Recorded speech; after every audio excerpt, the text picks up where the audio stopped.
Мынандай сәнді ою-өрнегі бар, воротасы бар, еще әдемі пескаблокпен қоршалған, небәрі 12 миллион 500 мың теңгеге 2017 жылғы мына үйді сіз ала аласыз. Ойлаңызшы, жерінің көлемін қараңызшы, дәу үлкен 10 соттық жер, еще плюс 2 көлік сиятын мынадай гаражы бар.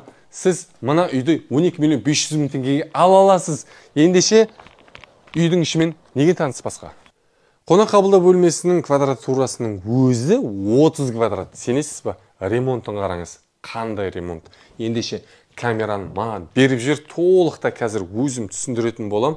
Так, жаңа айтып өттім, бұл бізде қонақ қабылдау бөлмесінің көрінісі 30 квадрат, достар. 30 квадрат үлкен қонақ қабылдау бөлмесі. Мына жақта теледидар тұр. Айта кетейін, бұл неде? Времянкіде, енді времянкі дейміз, шағын үй дейміз.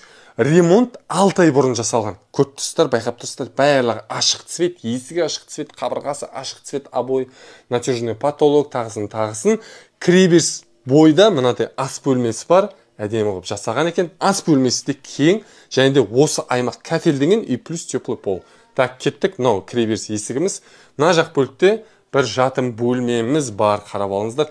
Достар, керемет үй, асығайық сатып алуға.